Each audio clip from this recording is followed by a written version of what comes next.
my feeling on the last one was that with two of us directing, we're always shouting. Both of us run on adrenaline, really. And we were both shouting madly. And I found it very confusing for the crew. I think the crew found it that way too. And I thought it wasn't really the best thing. I think fascism, dictatorship is really important in filmmaking in a way. It really needs one voice, really, to hold it together. Where's he going? Terry Gilliam, the American who did the animations for the TV series, is designing this film. I don't see the point in making sort of jokey backgrounds for the thing, because the actions and the comedies and the words and what people are doing. I really quite like the idea of trying to make some sort of real world, or apparently real world. It may not be the real world as you or other people know it, but the Romans sort of came in and started knocking through rooms and then putting their columns in and trying to impose their architecture on it. And they failed rather miserably. So it's a very odd set.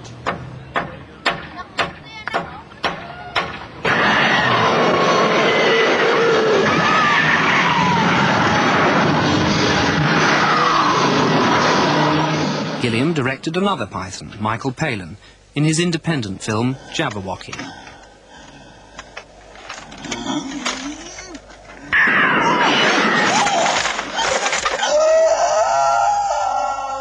Terry Gilliam lives very near to me and comes and offers me parts in films occasionally, because I live nearby. If you live near Terry Gilliam, you'll be all right.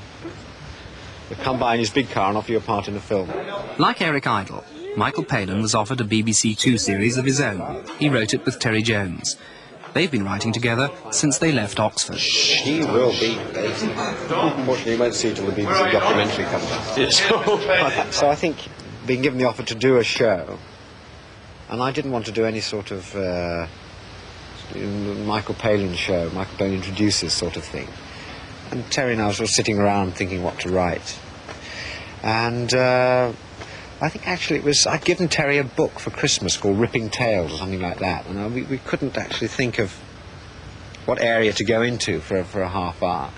I think Terry's brother suggested, well, you know, something like that, Ripping Tales, Boy's Own Paper. So I think we started off writing then the school story, and it seemed to work. And that was we only just did the one-off at the time.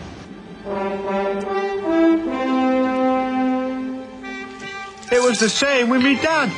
He pretended to be French when he came in, hoping I wouldn't talk to him. Oh, quel journée au bastellateur. Je suis très fatigué demain, Vera. Oh, yes, dear. Eh bien, le repas est prêt. What? Your supper's ready. And our Irene, my sister, she was just downright rude. Irene, guess who's got a new shovel then? Oh, shut up, you boring little tit. Irene, taisez-vous. That's enough, dear. Well, he's such a short-ass little creep. He's driving me out of my tree. Oh, yes, the world's most boring man, yes, Eric Althwaite. Based on myself, I think. I love rainfall and all that in the north. I wanted to do a character who spoke in a northern voice all the time. And they do, don't they? There's a character like that who's always around talking like that all the time. I like the fact that in the end he came out as you know, sort of idolised by the entire town, which was a nice little twist on it. It was just nice to do a few Yorkshire accents and go up there and film in my home county and all that. Actually, we didn't. We filmed in Durham, because Yorkshire wasn't grotty enough. Oh, no, sorry, Durham, oh, God. The sixth member of the Monty Python team is John Cleese. He also had his own series on BBC, 40 Towers, which he wrote with Connie Booth. Connie and I have always had a thing about suppressed rage. People who can't express their rage properly, which neither of us can. We always find it very funny to see people getting really steamed up, not being able to blast.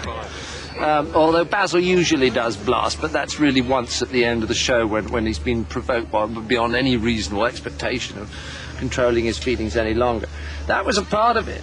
And the other part was, I suppose, that there was certainly a certain amount of me in him, and certainly a certain amount of my father. And I suppose with the suppressed anger, a certain amount of Connie too, as I've said. So it was a private thing. I never expected it to catch on anything like the way it did. What? Do Jimmy Cagney instead. What? Jimmy Cagney. Jimmy Cagney? No, go, Donny Ryan. I can't do Jimmy Cagney. Please try. I'm going to get you. Shut up. Here, watch. Who's this then? Strike you, man. I'll do that for anymore.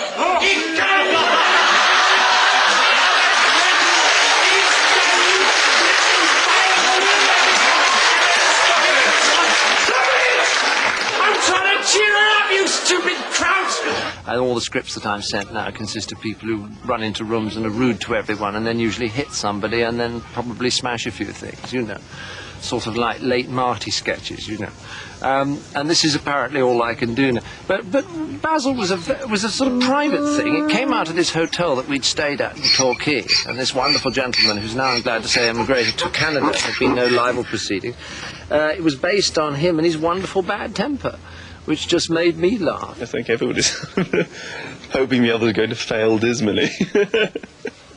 There are strengths which you get from the group of 6, which you can never get from doing something on your own or just in a partnership. I think it's actually it's a salvation in a way, because one can become such an unbearable egomaniac if left to one's own devices. It's such a tight, anal little group. It won't let anything alone, you know. It's just won't wing or busk anything. It's just get it right, get it right.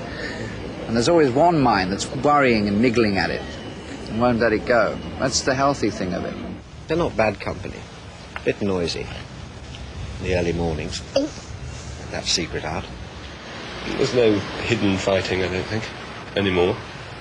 There's a much nicer, I suppose you could say, almost healthier feeling in the group. Because towards the end of the time when we've been working together, which I suppose was about 4 to 5 years, working 10 months in a year together, probably. I think that certainly I, and to a lesser extent Michael and Eric, were very, very keen to run off and chase our own tails. That's Michael now, hiding behind the branch. If he moves it, he's going to plant it. He's got a book on gardening. This is another of his exhibits. Good morning, Michael. I was just practicing for the burning fiery bush, you see. Oh, right. Carry on. He's written a fiery bush. Good luck with the makeup sketch. I mean, what Michael has... it's a strong grip. Oh, John, hurry up and get made up. That's 4 makeups every morning. That's impossible, you know. They don't always interview me. I have to sit here being made up until they come along. You know, they only ever interview people when they're being made up. Well, I'll see you in the caravan. I can't wait any longer, John. All right, Hen. You promised me 9:30 in the caravan. I've got the baby oil. Right. I'll be in there. Inflate it, won't you? Oh, stop speaking about sex. Always on about it. Morning, noon and night. Will the girls like this? Will the girls like that? Is it too big? Is it too small?